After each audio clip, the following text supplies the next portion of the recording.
हाँ जी, हेलो दोस्तों, राम राम जी। कैसे सभी दोस्तों, आज हम आपको बताते हैं कि जीएसटी बचत उत्सव शुरू, उपभोक्ताओं को बड़ी राहत है। तो इसके बारे में कुछ जानकारी, वीडियो को पूरा देखना, चैनल को सब्सक्राइब कर देना। तो उसमें बता रहे दोस्तों, प्रधानमंत्री नरेंद्र मोदी ने रविवार शाम देशवासियों को संबोधित किया कि इस दौरान उन्होंने कहा कि सोमवार को सूर्योदय के साथ ही जीएसटी बचत उत्सव शुरू हो जाएगा और जिसका लाभ सभी वर्गों को मिलेगा। उन्होंने देशवासियों से अपील करते हुए कहा कि वे केवल वही सामान खरीदे जिनके निर्माण या उत्पादन में भारतीयों की मेहनत और देश के उद्योगों का योगदान शामिल हो। तो इसमें आगे बता रखे दोस्तों, प्रधानमंत्री नरेंद्र मोदी ने 19 मिनट के संबोधन में कहा कि नई जीएसटी दरें लागू होने से भारतीय उपभोक्ताओं को बड़ी राहत और देश की अर्थव्यवस्था को मजबूती मिलेगी। उन्होंने बताया कि जीएसटी बचत उत्सव को आयकर छूट 12 लाख रुपए तक के कारण देशवासियों को सालाना मतलब कि 2.5 लाख करोड़ रुपए तक की बचत होने का अनुमान है। मोदी ने कहा कि जीएसटी सुधारों में लगभग 99% सामान 5% की स्लैब में आ जाएंगे, जिसमें रोजमर्रा की वस्तुएं सस्ती होगी। उन्होंने त्योहारों के मौसम में सबका मुंह मीठा होने का जिक्र किया और कहा कि इसमें गरीब, मध्य वर्ग, युवा, किसान, महिला, व्यापारी और दुकानदार सभी वर्ग में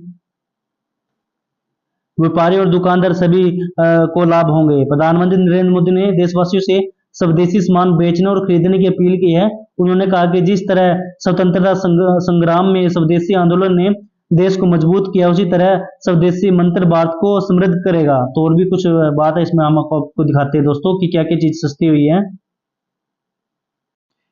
हाँ जी दोस्तों, तो इसमें दिखा रखा है कि ऐसे घटी जीएसटी की दरें रोजमर्रा का जरूरी सामान जैसे तेल, शैम्पू, टूथपेस्ट, साबुन, ब्रश और शेविंग क्रीम इसमें दिखा रखी है कि पहले 12% था, अब इनमें सभी में 5-5% जीएसटी लगेगा। नमकीन, भुजिया हो गया, सिलाई मशीन, पुर्जे और बर्तन, इनमें पहले 12% जीएसटी था, 5% लगेगा।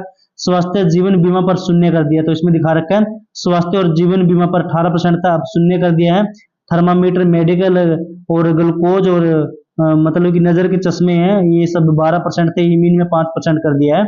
और शिक्षा क्षेत्र में भी राहत है। नक्शे, चार्ट, ग्लोबल से पेंसिल, शोपनर और कॉपी, रबड़, इनमें पहले 5% था, इनमें सभी में शून्य कर दिया दोस्तों। और इलेक्ट्रॉनिक उपकरण हो गए जैसे एसी हो गया, टीवी हो गया, टेलीविजन, इसमें दिखा रहे 32 इंच से अधिक है, तो पहले इनमें 28% जीएसटी था, अब इनमें 18% कर दिया है। और 40% का विशेष स्लैब है। 40% के विशेष स्लैब में जैसे लग्जरी वस्तुएं, महंगी कारें, कोल्ड ड्रिंक, सोडा वाले अन्य पेय और अन्य हानिकारक मतलब वस्तुएं होंगी। तो और भी कुछ जानकारी हम आपको बताते हैं। हाँ जी दोस्तों, तो इसमें दिखा रखा है दोस्तों, कर सुधार से देश से सभी वर्गों को फायदा होगा। और 309 वस्तुओं पर 5% टैक्स कर दिया सरकार ने। इसमें दिखा रखा है जीएसटी स्लेब दिखा रखा है, इसमें सारा कुछ है। और इसमें दिखा रखा है दोस्तों, संबोधन की अहम बातें हैं। नंबर 1 है कि नवरात्रि के पहले दिन देश आत्मनिर्भर भारत की दिशा में महत्वपूर्ण कदम उठाए जा रहा है। और नंबर 2 कि जीएसटी दरों से सुधार भारत की विकास की नई कहानी लिखेंगे और इससे व्यापार में सुधार होगा। नंबर 3 वही सामान खरीदे जिसका निर्माण में भारतीय की मेहनत और देश के उद्योगों का योगदान शामिल हो। इसमें दिखा रखा है दोस्तों, नंबर 4 है कि गरीब, मध्य वर्ग, युवा, किसान, महिला, व्यापारी और दुकानदार सभी वर्गों को लाभ मिलेगा। और नंबर 5 है कि भारतीय उपभोक्ताओं को बड़ी राहत मिलेगी और इससे देश की अर्थव्यवस्था और भी मजबूत मिलेगी दोस्तों। तो ये कुछ जानकारी थी दोस्तों, वीडियो अच्छी लगी शेयर कर देना और चैनल को सब्सक्राइब कर देना दोस्तों।